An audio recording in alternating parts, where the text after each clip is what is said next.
Bonjour chers élèves, aujourd'hui on va voir une leçon de grammaire qui s'intitule les compléments d'objets dans la phrase simple.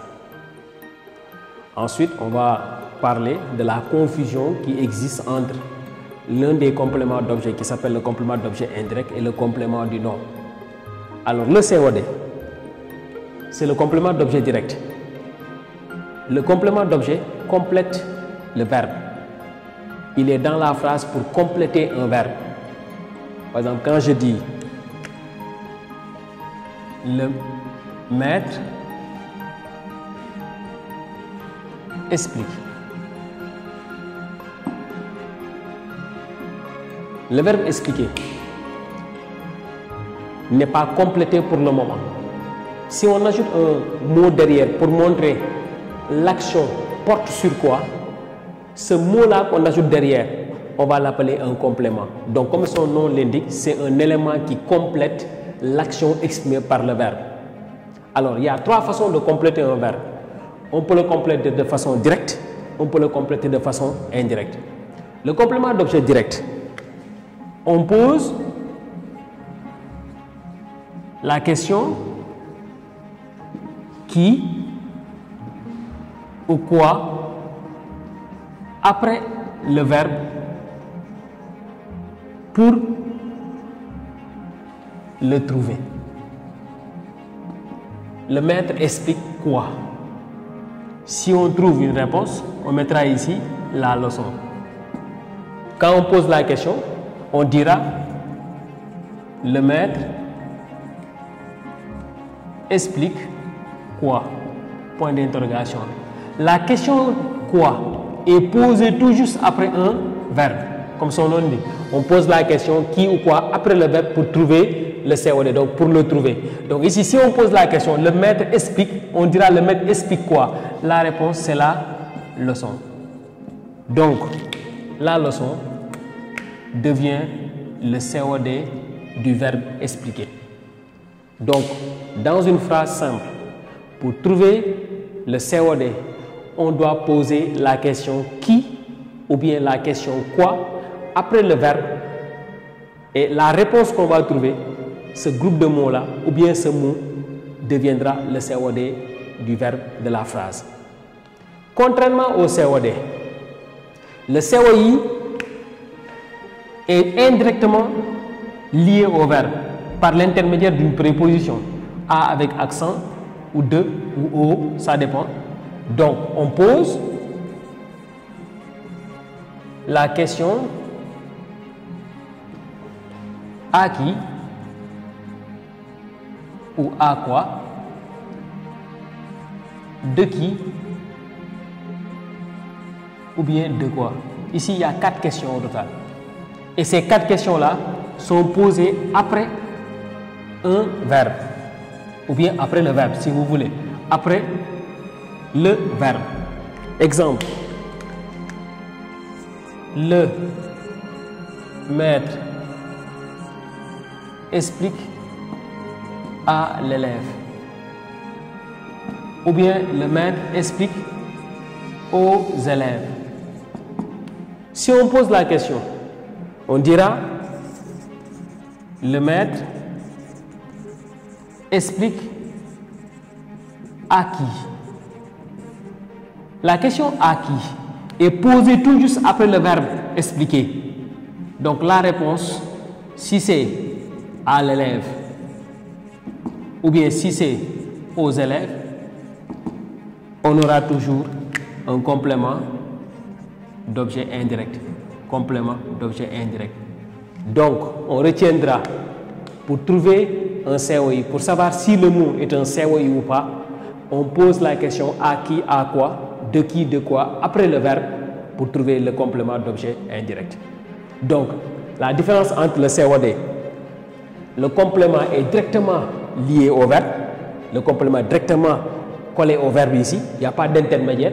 Contrairement au COI, n'est-ce pas, le COI est indirectement lié au verbe par l'intermédiaire d'une préposition. Voilà la différence. Maintenant, on parle souvent de complément d'objet second ou complément d'attribution. Le COS ou complément d'attribution, c'est la même chose que le COI. Il y a une règle grammaticale qui nous dit, dans une même phrase, quand on a un COD suivi d'un COI, peu importe l'ordre, même si on a un COI d'abord suivi d'un COD, le COI va s'appeler complément d'objet second. Je donne une explication, un exemple du moins. Le maître explique la leçon à l'élève. Ou bien, le maître explique à l'élève la leçon. Si on pose la question, le maître explique quoi? La leçon. On a affaire ici à un complément d'objet direct. Il explique à qui? On a affaire ici à un complément d'objet indirect. Maintenant, si on applique la règle dans une même phrase, quand on a un COD et un COI, le COI ne va pas s'appeler COI, mais on va l'appeler complément d'objet second. Ce que veut dire que donc on doit supprimer le indirect et mettre ici second. Donc on aura COD et complément d'objet second. Si vous voulez savoir si c'est réellement un complément d'objet second, on peut permuter les deux. Donc on peut dire le maître explique à l'élève la leçon. Donc on met ici COD et ici on a toujours affaire à un COI. Donc les deux on peut les permuter à chaque fois. Donc c'est pour cela que je dis que si vous analysez une phrase, le maître explique à qui? Directement un élève peut mettre COI. Alors il continue, il trouve que le deuxième groupe de mots, groupe nominal, est un COD. Il doit revenir sur le premier mot à analyser et enlever le I et mettre là-bas un COS. Ce qu'il faut retenir, il n'y a jamais de COD et de COI dans une même phrase. Quand vous avez un COD et un COI dans une même phrase, le COI va être appelé complément d'objet second. Maintenant, on parle souvent de complément d'attribution. Dans ce cas, il faut que le verbe soit attributif. Ça, le verbe donner, le verbe offrir ou un autre verbe similaire. Donc, quand le verbe est attributif, on peut l'appeler complément d'attribution. Le maître offre un cahier aux élèves, à son élève. Le maître offre des bics aux élèves. Donc, quand l'action, le verbe exprime une action attributive, n'est-ce pas? Là, on a affaire à un complément d'attribution. Donc, un élève qui met complément d'attribution, c'est parce que le verbe est attributif. Quelqu'un également qui met complément d'objet second également, il a trouvé également. Voilà. Maintenant, il y a une confusion notoire entre le COI et le complément du nom. Je donne un exemple.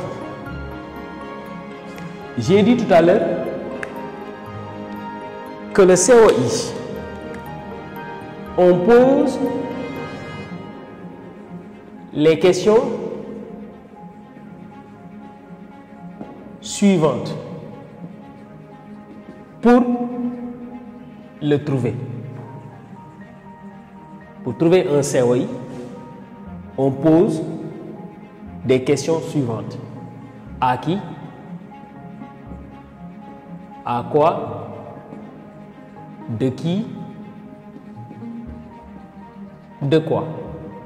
Mais ces questions-là sont posées après un verbe.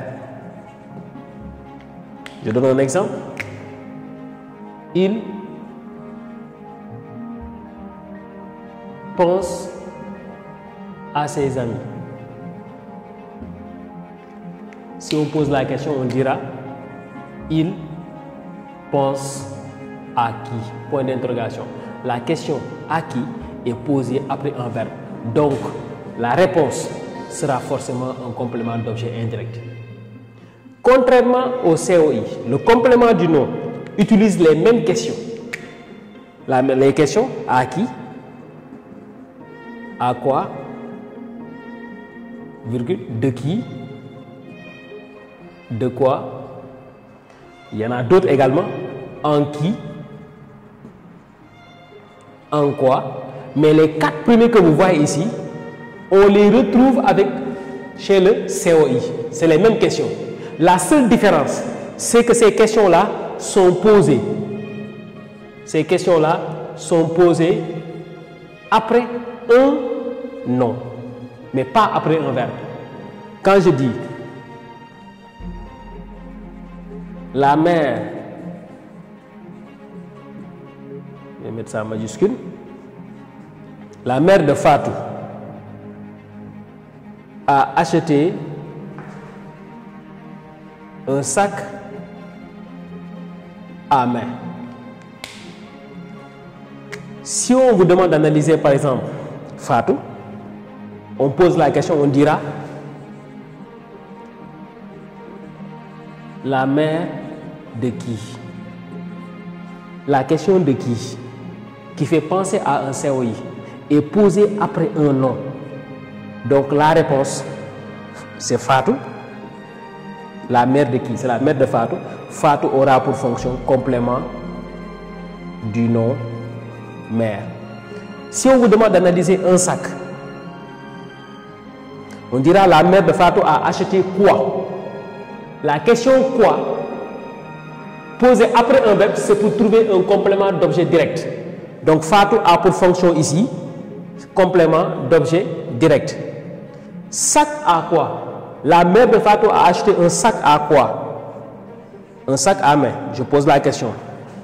Un sac à quoi? Point d'interrogation.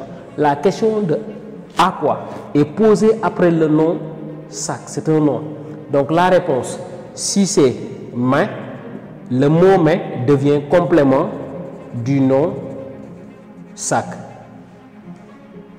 Maintenant, comme je l'ai dit tout à l'heure, un élève qui veut être sûr de lui, qu'il a affaire à un nom, COD ou sujet, plus un complément du nom.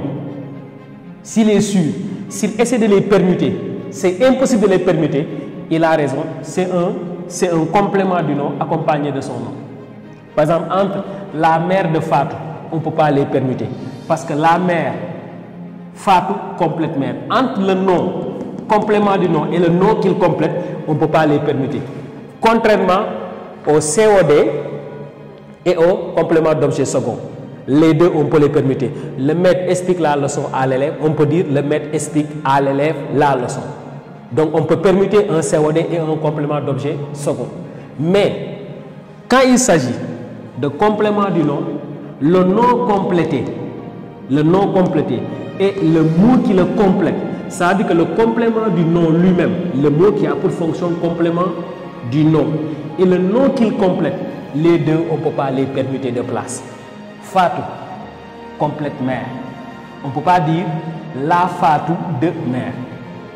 Bi, celle-là, le mot-là ne peut pas venir ici, et ce mot-là ne peut pas venir, il ne peut pas changer de place. À acheter un sac à main. Un sac à main. On ne peut pas dire à acheter, mais à un sac. Le nom complété et le complément du nom ne peuvent pas changer de place, contrairement aux... Ce sont des remarques qui vous permettent d'être sûr de vous que vous avez trouvé la bonne fonction tout simplement. Alors, grosso modo, on a vu le COD.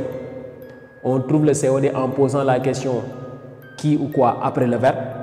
On a vu le COI, on pose la question à qui, à quoi, de qui, de quoi. Les questions sont posées après un verbe. Et on a vu que le complément d'objet second, c'est la même chose que le COI. Seulement, on l'appelle complément d'objet second ou complément d'attribution parce que quand on retrouve dans une même phrase un COD et un COI, alors le COI change de nom pour s'appeler complément d'objet second. Si le verbe est attributif, alors on peut l'appeler complément d'attribution. Alors, il y a une confusion notoire entre le COI et le complément du nom. Des fois même avec le COD. Alors, la seule différence, la seule remarque, c'est que le COD, le COI et le complément du nom utilisent en général les mêmes questions. La différence, les questions pour trouver le COI sont posées après un verbe, comme l'exemple qu'on a donné ici. Les questions qu'on pose après le complément du nom sont posées après un nom. Et le mot devient complément du nom, le nom qui nous a permis, n'est-ce pas, de poser la question. La mère de qui? Un sac à qui, à quoi? Donc voilà, de manière générale, l'explication de la leçon. Je vous souhaite une très bonne compréhension. Merci, à très bientôt.